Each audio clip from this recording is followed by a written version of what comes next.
नमस्कार।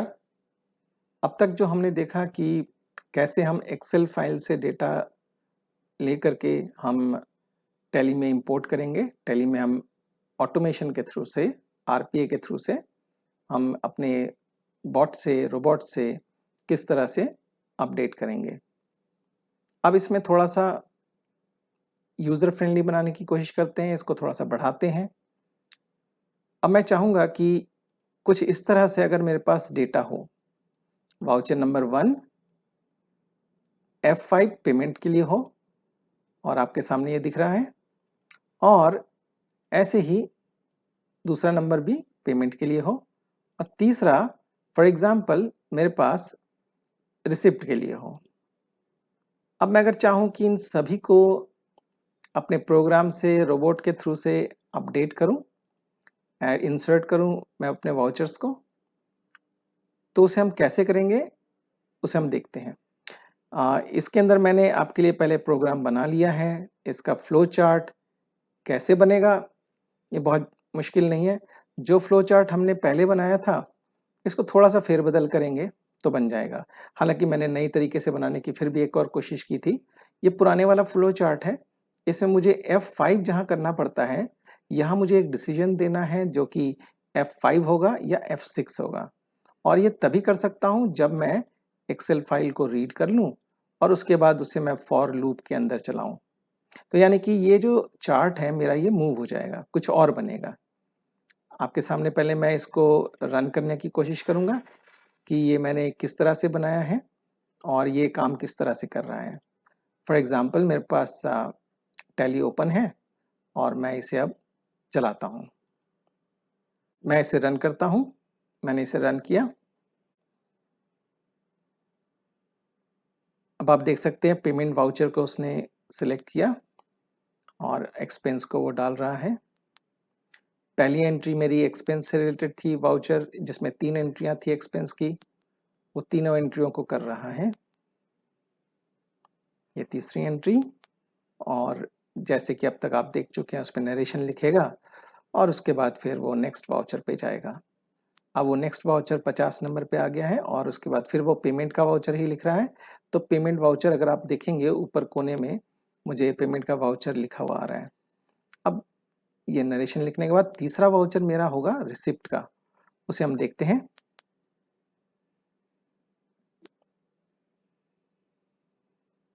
अब देखिए इसने चेंज कर लिया और अब रिसिप्ट का वाउचर लिख रहा है।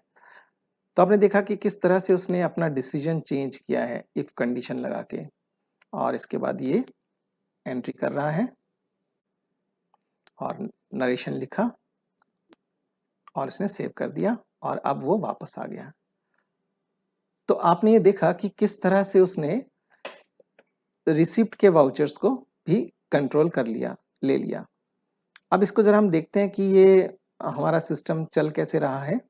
मैं इसे थोड़ा छोटा कर लेता हूँ ताकि समझ में आ जाए आपको जल्दी से। सबसे पहली बात, मैंने इसे 75% पे रख लिया है। सबसे पहली बात है कि हम ये चेक करना चाहते, सबसे पहले हमने क्या किया था, इसमें एक्सेल फाइल को यूज़ किया। एक्सेल फाइल के यूज़ करने के बाद हमने पहले चेक किया कि क्या उस एक्सेल फाइल में कोई रिकॉर्ड है, और मुझे पता है कि मेरा पहला रिकॉर्ड जो है वो है हेडर, और इसीलिए मैंने क्या कहा उसको कि अगर उसके अंदर रो काउंट 1 से बड़ा है तो इसका मतलब डेटा है, तब तो वो आगे बढ़े, वरना उसे छोड़ दे। छोड़कर क्या करेगा? ऑब्वियसली कुछ नहीं करेगा। अगर आप देखें इस बॉक्स के बाहर कुछ नहीं है। तो यानी कि जो भी काम करना है इसी बॉक्स के अंदर करना है, इस इफ कंडीशन के अंदर करना है।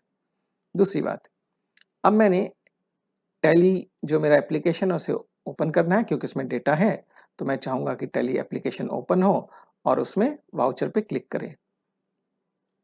अब उसके बाद मैं काउंट करना चाहूँगा, हर रो के थ्रू से जाना चाहूँगा और उसमें ये भी बोलूँगा कि वो हेडर है।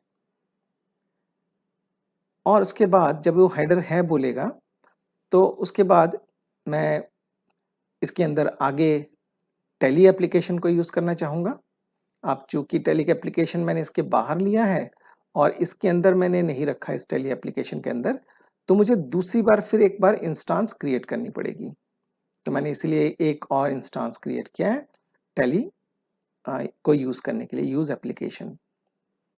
अब वो हर एक रिकॉर्ड को एक के बाद एक ट्रैवर्स करेगा और फिर उसके बाद टैली प्राइम को यूज़ करेगा और फिर हमने पिछली बार जैसे किया था कि वाउचर इक्वल टू है कि नहीं है। आपको याद होगा कि हमने पहले ये चेक किया था कि वाउचर इक्वल टू है कि नहीं है और उसके लिए क्या करना पड़ेगा। और इससे पहले सबसे पहले हमने एक इसके अंदर डिफाइन किया होगा, वो मैं आपको दिखा देता हूँ। मैंने यहाँ पर हमने डिफाइन किया होगा और हमने डिफाइन किया है एक वाउचर आईडी, एक वाउचर का नरेशन, जैसा हमने पहले भी किया था। और उसके बाद अगर आप देखें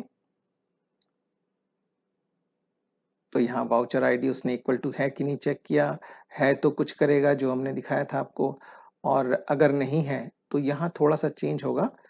अगर ये पहले तो देख लेते हैं वही है सेम कि अगर ग्रेटर देन 0 है तो क्या करेगा, और यहाँ पर आप देखेंगे कि इफ जो करंट रो के अंदर वाउचर टाइप F5 है तो वो कीबोर्ड F5 को दबाएगा, वरना वो F6 को दबाएगा, और उसके बाद बाकी सब वो सेम सब कुछ कर रहा है जैसे पहले आपने किया था।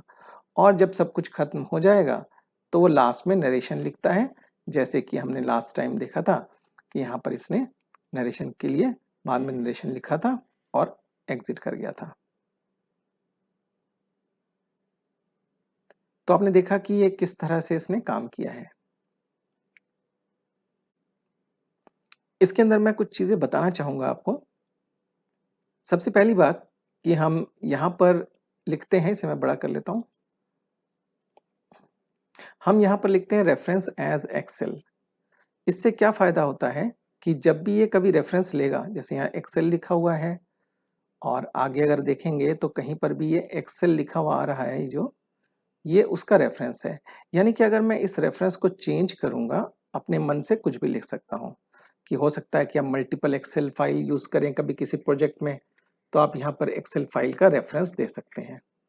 इसी तरह से अगर आप जब रो के बाद डिफाइन करते हैं एक्सेल शीट, तो इसका रेफरेंस जो है उसको भी आप डिफाइन कर सकते हैं एज ए करेंट रो है, और करेंट रो की जगह अगर आप कुछ और लिखना चाहें तो वो भी आप लिख सकते हैं।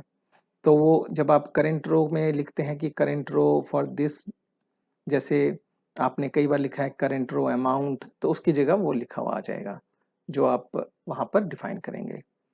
तो आपने देखा कि किस तरह से हम एक्सेल फाइल के रेफरेंसेस को और उसके वेरिएबल्स को डिफाइन कर सकते हैं। मैं उम्मीद करता हूं कि आप लोगों को ये सब कुछ समझ में आ गया होगा। अगर आप लोगों को नहीं समझ में आता है या कोई परेशानी होती है इसको देखकर समझने में, तो आप मुझे ज़रूर मेल करें और मैं आपकी ज़रूर मदद करने की कोशिश करूँगा। धन्यवाद।